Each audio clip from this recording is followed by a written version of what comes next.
Assalamualaikum warahmatullahi wabarakatuh. Salam sehat.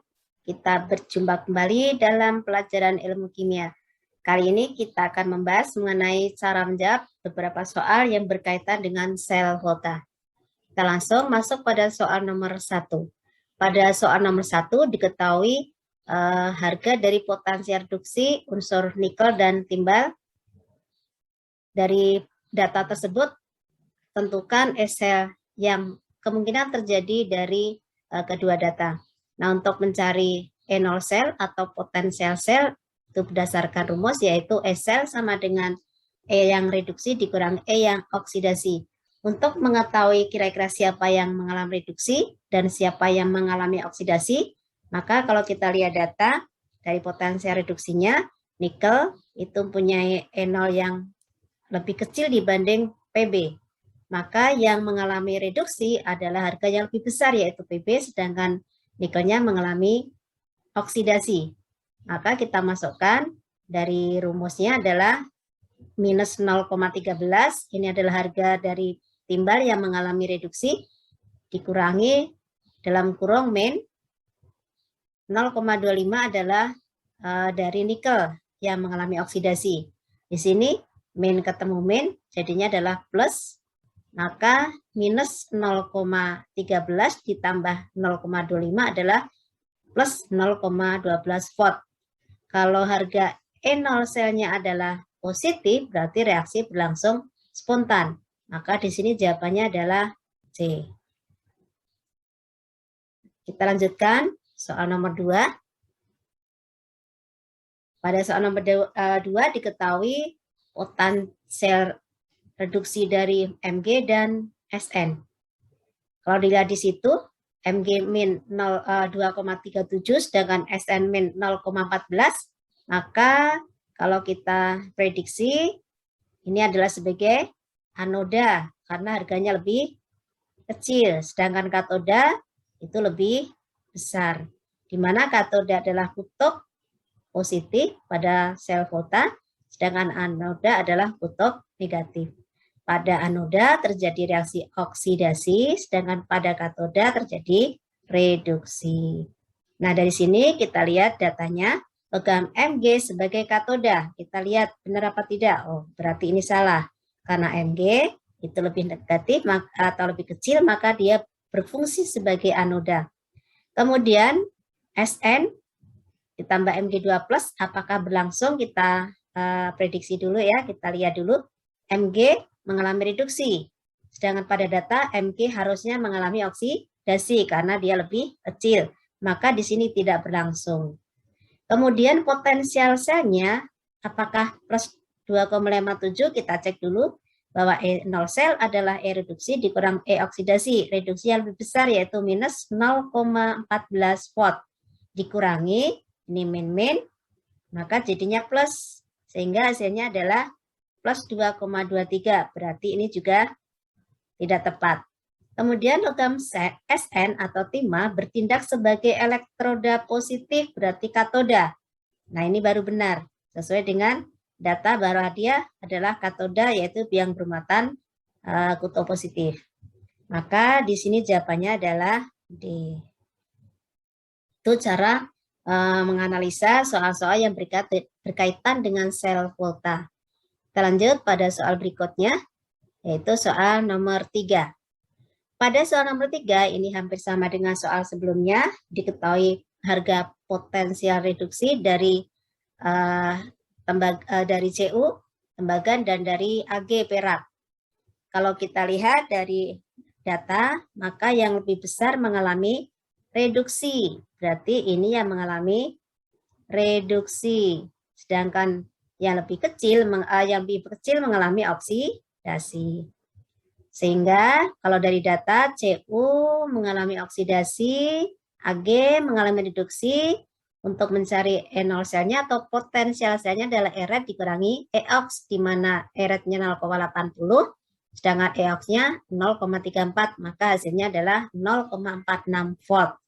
Berarti di sini jawabannya adalah B. Lanjutkan pada soal nomor 4. Di situ diketahui 3 logam yaitu X, Y, dan Z, di mana Y dapat bereaksi dengan X maupun Z. Artinya Y dapat mereduksi X maupun Z dengan reaksi. Di sini Y mengalami oksidasi, X mengalami reduksi. Kemudian Y dengan Z, Y mengalami oksidasi, Z mengalami reduksi. Artinya di sini Y itu yang paling sebelah kiri atau paling reduktor atau paling negatif pada deret volta. Kemudian kita lihat data berikutnya, Z tidak bereaksi dengan Y. Z tidak bereaksi dengan Y, artinya Z terletak di sebelah kanan Y. Kemudian Z dapat bereaksi dengan X, berarti Z dapat mereduksi X, artinya Z mengalami oksidasi, artinya Z terletak di sebelah kiri X. Maka urutannya adalah Y. Urutannya yaitu Y paling kiri, kemudian diikuti oleh Z, diikuti oleh X.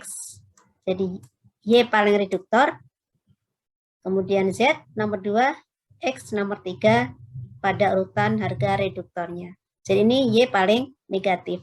Maka kalau kita lihat opsinya, yaitu yang tepat adalah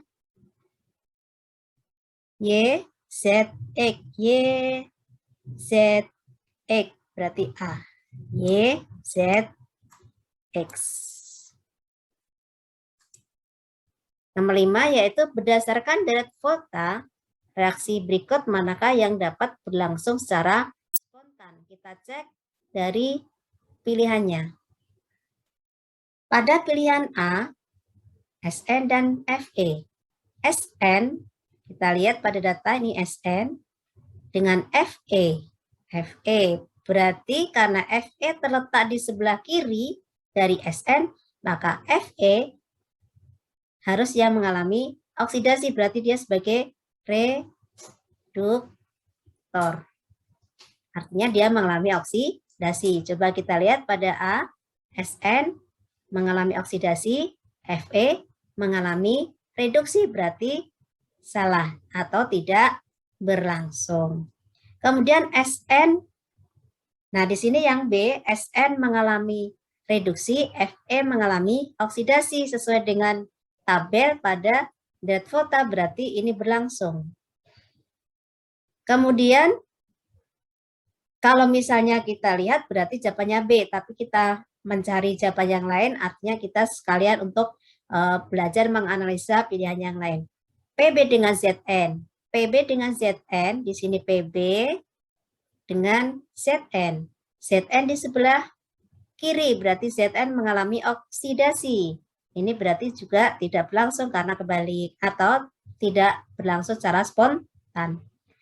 Sedangkan Mg dengan Al. Mg dengan Al. Mg sebelah kiri dibanding Al, berarti Mg mengalami oksidasi. Berarti ini juga tidak berlangsung karena Mg-nya mengalami reduksi. Selanjutnya Pb dan Ag. Pb dan Ag. Maka di sini Pb yang mengalami oksidasi. Pada pilihan di sini Pb mengalami oksidasi, sedangkan Ag mengalami reduksi. Berarti jawabannya ada dua ini, yaitu B dan E. Karena B, Sn, dan Fe, Sn mengalami reduksi, Fe-nya mengalami oksidasi. Pb dan Ag, Pb-nya sebelah kiri, berarti Pb mengalami oksidasi, sedangkan Ag-nya mengalami reduksi. Jadi ada dua jawaban yang benar. Selanjutnya, nomor 6. Diketahui data dari potensial reduksi CD, kadmium, dan Cr, krom. Di situ kalau dilihat harga dari potensial reduksinya, berarti ini lebih kecil, maka dia sebagai anoda atau dia mengalami oksidasi atau kutub negatif. Sedangkan CD adalah sebagai katoda, yaitu kutub positif. Ini sebagai katoda atau kutub positif. Kalau kita lihat pernyataan yang benar, CD adalah reduktor kuat.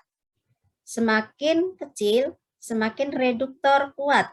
Berarti yang A salah karena CD lebih besar. kedua reaksi setengah sel tersebut dihubungkan, maka CR akan mengalami reduksi.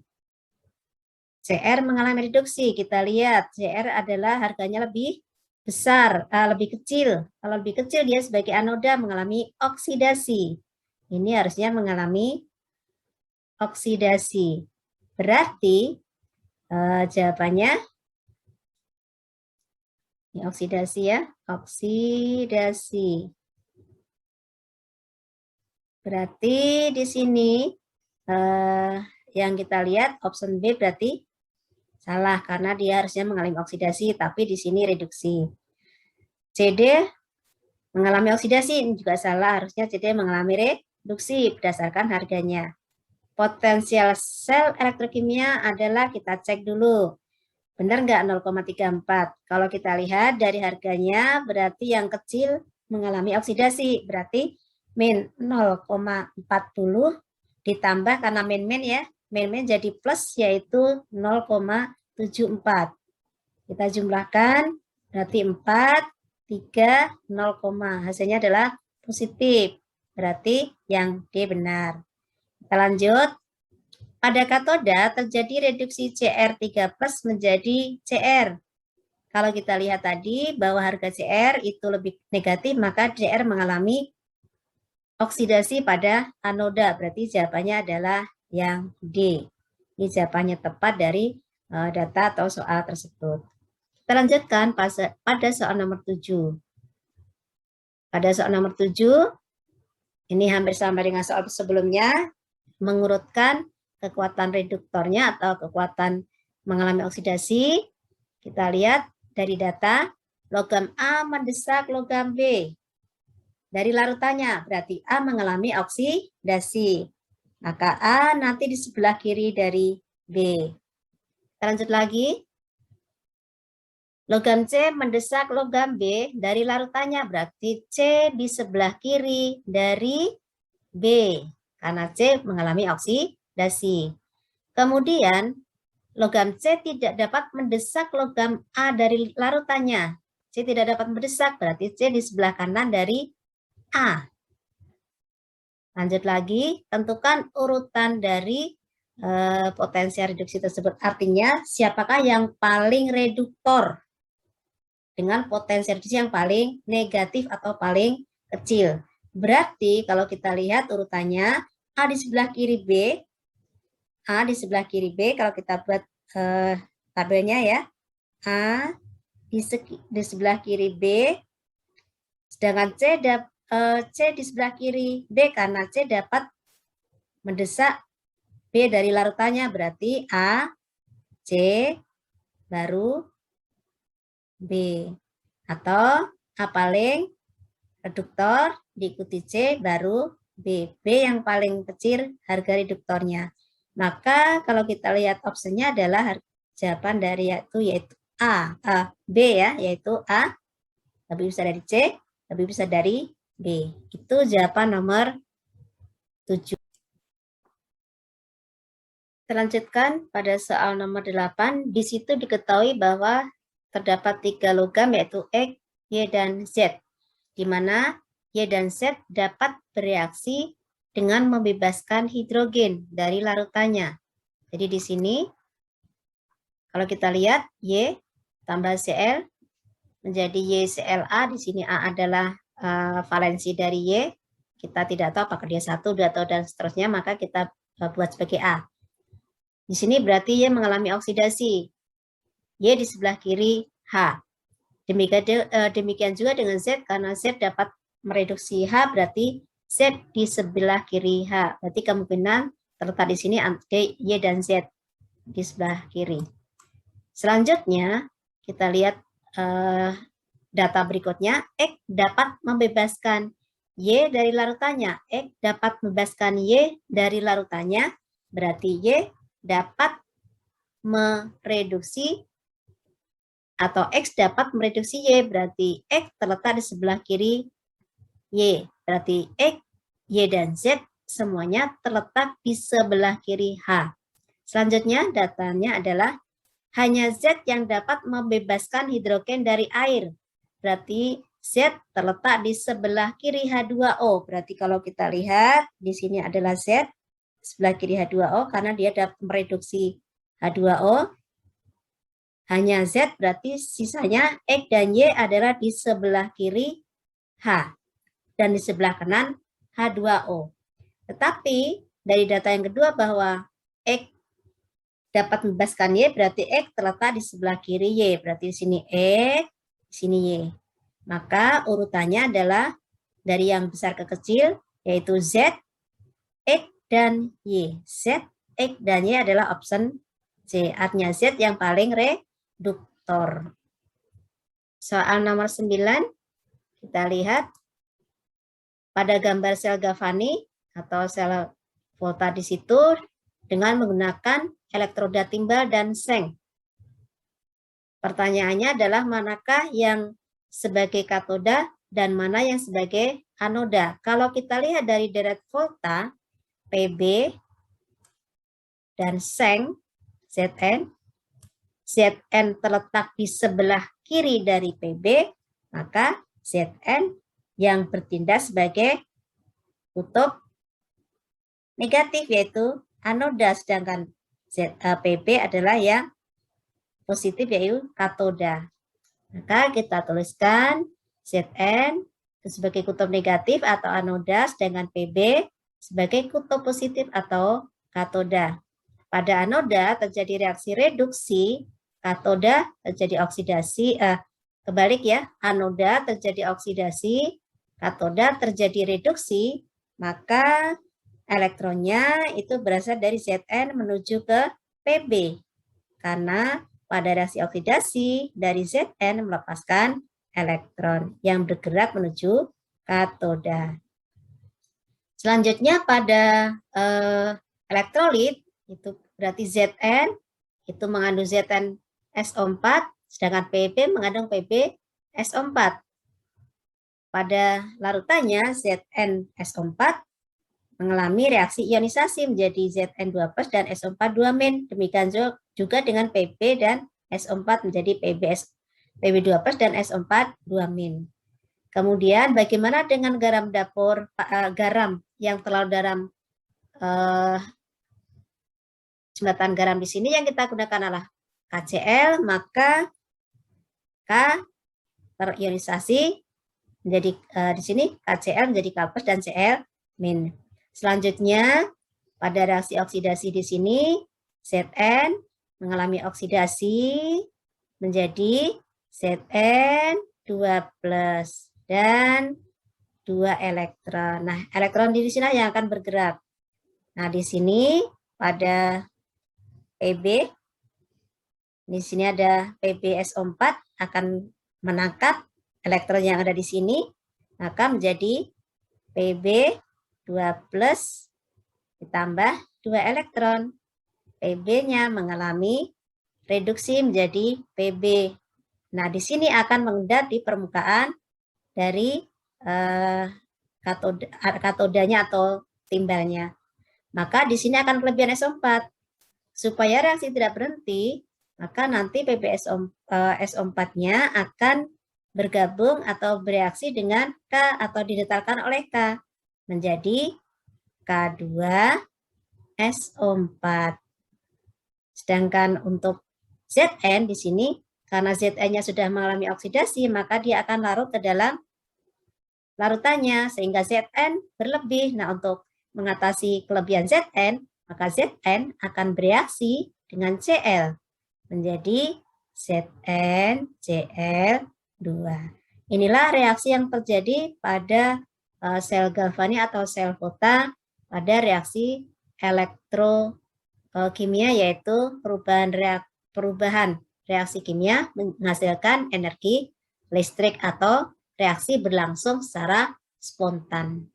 Oke, itu tadi pembahasan kita mengenai cara menjawab beberapa soal yang berkaitan dengan sel volta. Terima kasih atas perhatiannya. Mohon maaf jika ada kekurangan.